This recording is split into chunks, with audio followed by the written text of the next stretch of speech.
dulu. Ya, stabil. Artinya populasi di bawah 500 itu jadi stabil lah. 2.000 lah stabil atau masih Stabil.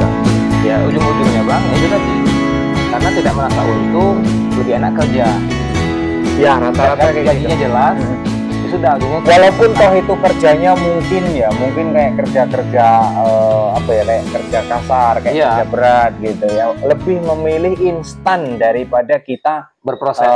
berproses. Karena kalau untuk puyuh itu memang nggak bisa simsalabim langsung Nggak berhasil terus langsung ada modal besar, itu memang nggak bisa ya di Nggak situ bisa, ya. Bang. Ya, pengalaman saya juga seperti itu. Dari merintis itu berbeda dengan kita bermodal besar. Modal besar pun juga kalau nggak ada ilmunya ya percuma juga ya kalau nggak gini, ada Bang. pengalamannya. Mulai kita modal besar nih. Mulai dengan buat rumahan. Tentu habis sekitar angka 15 sampai 20 juta. Main kandang induk nih. Kemudian kandang baterai dengan bibit untuk kapasitas 2000 misalkan. Habis total mungkin sekitar 40 juta yang Abang bilang tadi. Minjam dana kur senilai 50 juta. Bisa untuk 2000 puyuh benar, bisa. Tapi kendala pertama yang jelas itu, Bang, pemasaran. Punya 2000 puyuh itu produksinya ada di angka rata-rata 1600 butir ke atas. Kan 80% nih. 2000 puyuh Ya, kita hitung 60%-nya kan 1600 nih. 80%-nya kan 1800 ya ya. sekitar itu ya 1600 1800 itu nanti telurnya. Ini tiap hari, Bang. Kalau kita tidak punya pasar, bingung, Bang. Burung ini makan terus. Iya. Mau nambah modal terus. Ujungnya bingung. Pinjam lagi kiri kanan, pinjam kiri kanan, bunga nambah. Kalau kita nggak bisa memasarkan telur ya ujung-ujungnya tutup ya. Nah, itu tadi pemasaran sudah itu, Bang, limbah. Ya, setiap produksi itu pasti ada limbah. Kalau puyuh ini ya itu tadi kohenya, Bang. Kotoran hewannya, kotoran puyuh ini kan ya kalau kita tidak siap dengan kotoran yang sebanyak ini, nah ini masalah, Bang.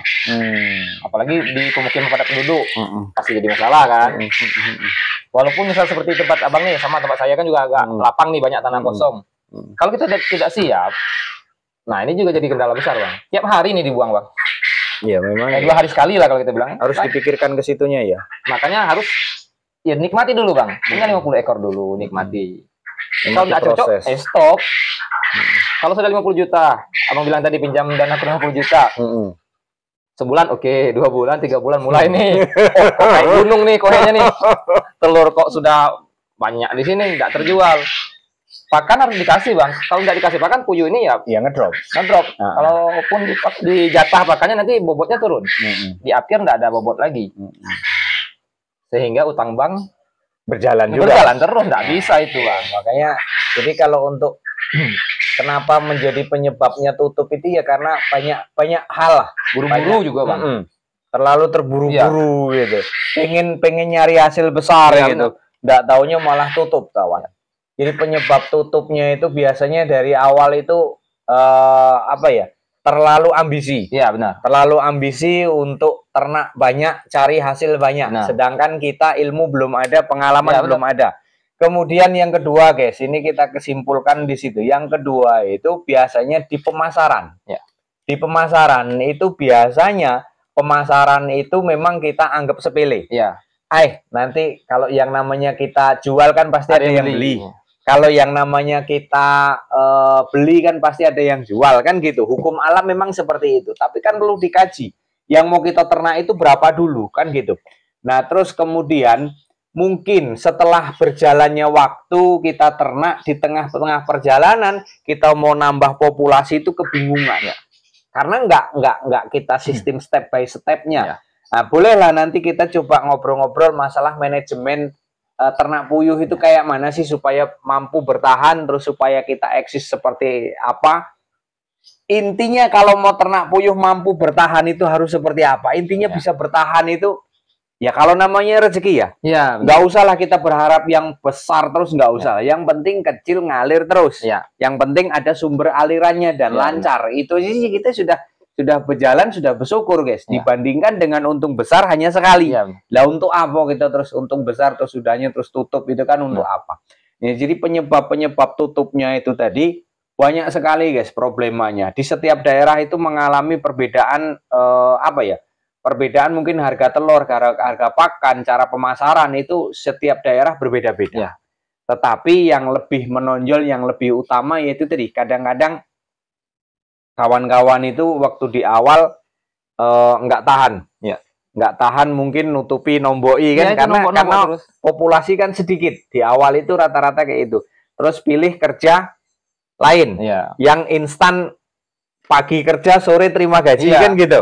Kebanyakan kan seperti itu. Jadi kalau yang namanya merintis dari nol, kita harus harus tahan di situ guys, harus tahan ujian. Ya ujiannya apa? Nomboi, kadang nggak ketemu keuntungan Ya, itu pasti. Di awal itu nggak ketemu keuntungan itu pasti. Jangan anggap sepele ternak puyuh. Jangan beranggapan bahwa ternak puyuh itu untungnya bakal besar. itu anggapan yang salah guys. Yang pertama itu ya itu tadi, pahami dulu lah ruang lingkup pasar kita, segala macam, harga berapa, harga telur, kemudian nanti harga pakannya berapa, itu harus dipelajari secara total.